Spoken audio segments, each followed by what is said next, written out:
Dajjal yang menjadi satu dari 10 tanda besar kiamat ini pun nampaknya telah dekat kemunculannya. Saya khawatir Dajjal akan muncul 3 tahun ke depan.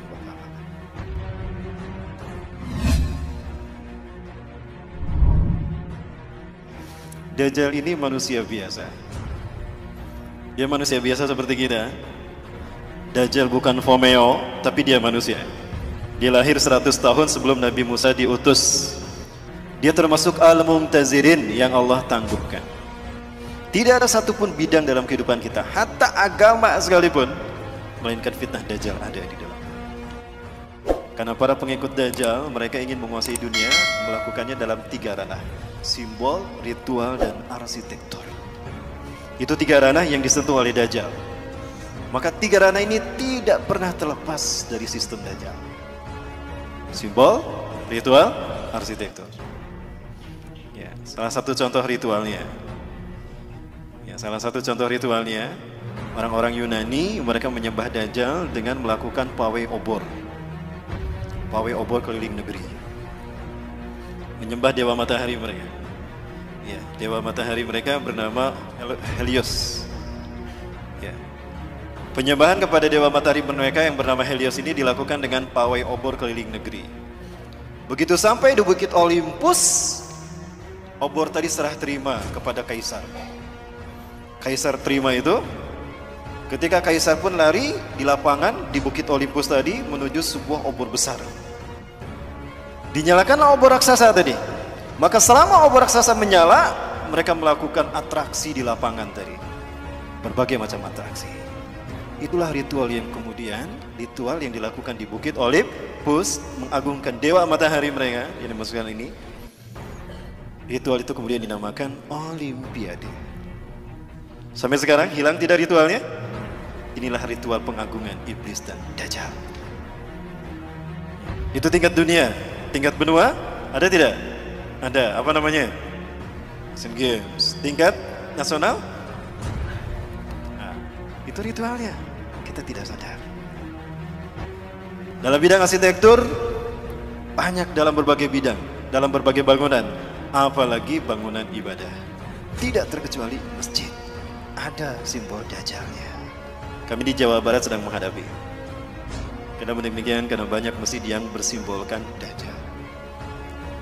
Segitiga adalah sebuah simbol yang kemudian digunakan digunakan oleh agama-agama yang lahir dari filosofi agama arti sebagai simbol Tuhan.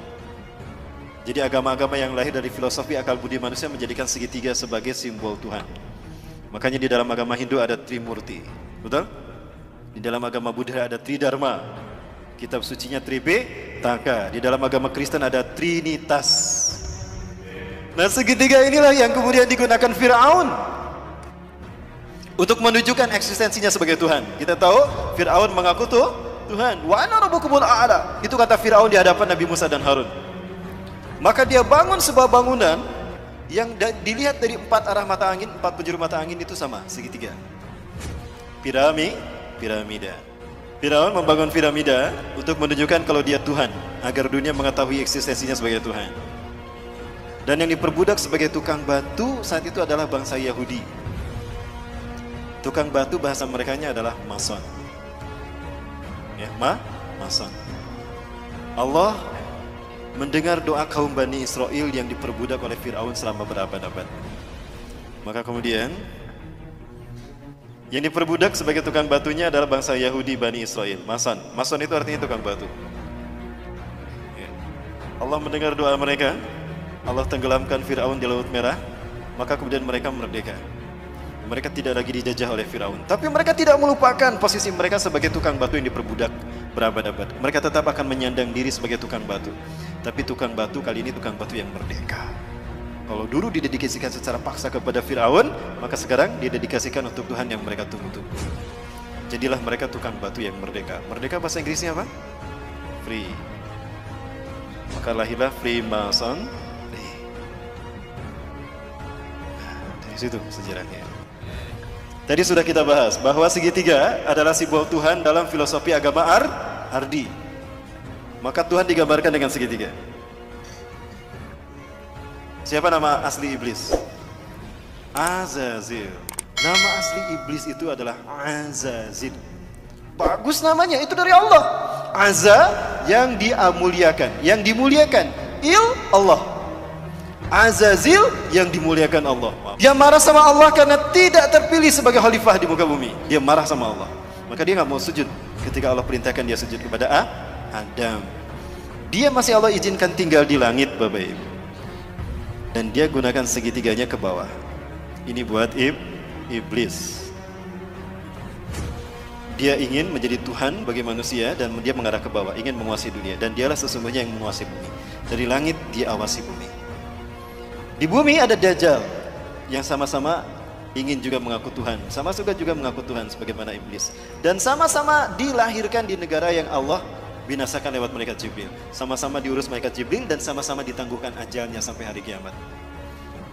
Menjelang hari kiamat. Dajjal nama aslinya siapa? Kalau ini nama aslinya Azazil. Kalau Dajjal nama aslinya Samiri. Kenapa Dajjal nama aslinya Samiri? Karena lahir di Samirah. Samirah, Palestina.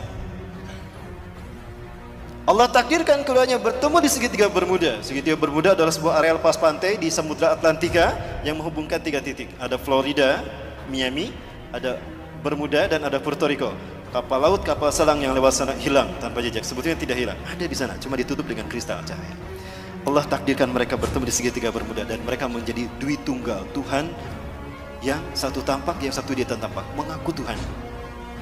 Bagaimana simbol pertemuan mereka? Maka jadilah simbol pertemuan mereka seperti ini. Betul?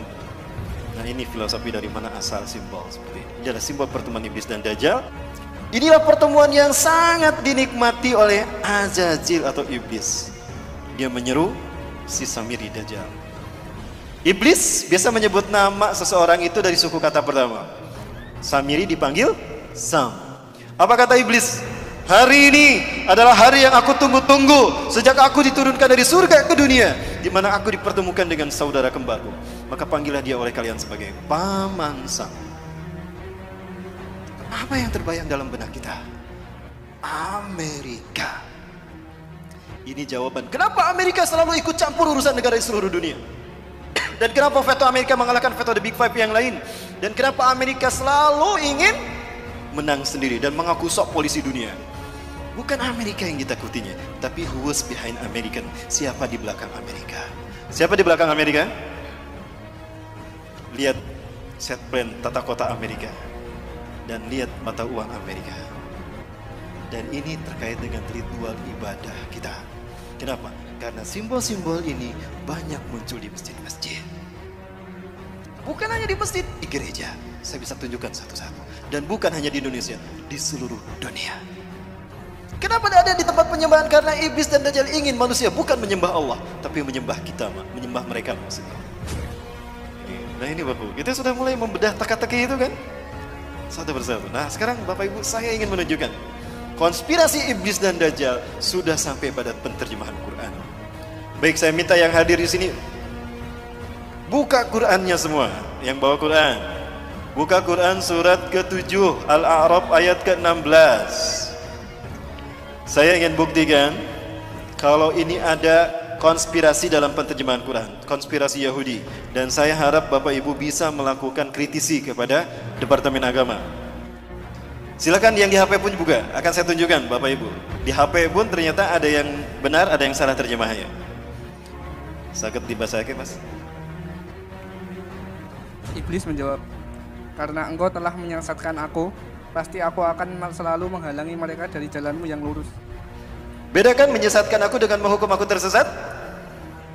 Kalau kata-kata iblis karena engkau telah menyesatkan aku, berarti iblis sesat karena ada yang menyesatkan, betul?